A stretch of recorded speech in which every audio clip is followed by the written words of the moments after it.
béni. Et je rends grâce à l'Éternel Dieu Tout-Puissant qui me permet de prendre une fois encore la parole pour parler de son Église, d'apporter les petites explications pour que les nôtres, hommes comme femmes, comprennent que son nom soit béni.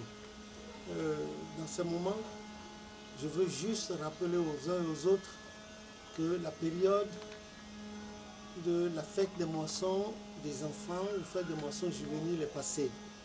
Et nous nous acheminons vers le mois de juillet. Je voulais seulement rappeler aux uns et aux autres que la journée mariale, de façon mondiale dans notre église, c'est le premier vendredi du mois de juillet, de chaque année, premier vendredi du mois de juillet. Et dans une dizaine de jours, nous serons en juillet 2020, un peu plus. Alors je voudrais rappeler ceci aux gens, que nous n'adorons pas la Mère Marie dans notre église. Nous ne l'adorons pas du tout, mais nous honorons la Mère Marie. Nous lui rendons l'honneur du fait qu'elle ait eu une grâce spéciale par Dieu pour porter en elle notre Seigneur et Sauveur Jésus-Christ. Voilà pourquoi il a été dit à Papa Ochofa, la dernière apparition mariale qu'il a eue le 15 juillet 1917 à Kétou, où à l'issue de laquelle le Seigneur a demandé qu'il établisse une journée mondiale mariale dans notre église, et c'est ce qui a été fait. Que le nom de l'Éternel soit béni. Je tenais à rappeler ça au monde. Et puis les grottes dans les paroisses, on fait des grottes pour la Vierge Marie. Même dans le temple, on établit une grotte et on s'en va allumer des bougies. Pendant le Yara Sara, les gens passent là-bas. C'est faux, ça n'a jamais existé dans l'église, non. C'est pas la peine d'abrutir les fidèles, c'est faux, c'est complètement faux. Si quelqu'un doute que celui-là vienne, nous allons faire un débat contradictoire et public. Et nous allons essayer de répondre aux questions. Jamais, jamais, jamais. C'est vrai que dans le premier chant de l'église du christianisme céleste, le cantique 239, « Ô bien chers frères croyants, levez donc nous la tête et prêtez oreille à ce que dit Jéhovah. Savez-vous pourquoi vous êtes dans cette grande église? Savez-vous pourquoi vous êtes dans cette grande église? Que la Sainte Marie vienne nous accompagner et qu'ensemble tous les saints puissent nous accompagner. Amen. C'est vrai que dans ce chant, le premier chant de l'église du christianisme, dans l'histoire de l'église, le nom de la Vierge Marie a été mentionné. Mais jamais dans l'enseignement de l'enseignement donné par Papa Ochofa. Et à aucun moment il a dit que de façon permanente, qu'on pouvait avoir une grotte mariale et que dans le temple il devait avoir un truc. Non, non, non, non, jamais. Nous respectons la Mère Marie, nous honorons la Mère Marie, mais nous ne l'adorons pas. Il n'y a qu'une seule personne à adorer, c'est Dieu, son Fils et son Esprit Saint. Terminé. Que le nom de l'Éternel soit béni. Donc je tenais à relever ce quiproquo-là, que les gens arrêtent de faire ces erreurs. Et puis en outre, il faut s'apprêter. Vous savez que c'est après cette période-là qu'on a la deuxième communion de l'année. 4 fois on communie l'année dans l'église, le jeudi saint. Ensuite cette période après le culte de la Vierge Marie. Et puis ensuite, 3 mois après, la 3e et la 4e séance, c'est à Imeko, selon ce que Papa Ochofa a dit, le 15 octobre 1983, lors de la pose de la première pierre de la cité céleste mondiale de notre église à Imeko. Attention, ne confondez pas cité céleste mondiale Imeko et siège suprême. Le siège suprême de l'église du christianisme céleste, il y a un seul siège suprême, c'est Porto Novo, à Djaké. Porto Novo, Hogonu, le siège suprême.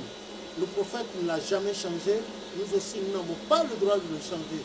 Donc le siège suprême de notre église, c'est Porto Novo, tandis que Kétou, reste le siège international, là où le prophète Chofar avait séjourné de 1976 à septembre 85. Donc c'était le siège international.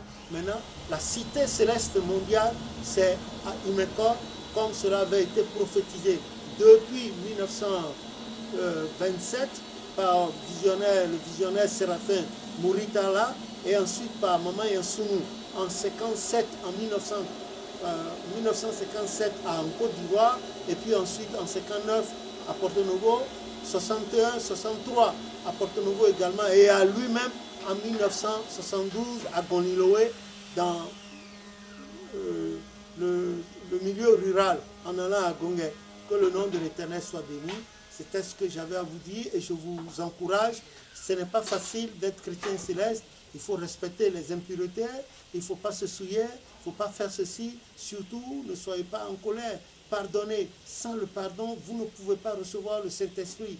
Et n'oubliez pas que la mission du Christ a consisté au pardon. Il est venu se verser son sang pour que son Père nous pardonne et nous réconcilie avec le Père.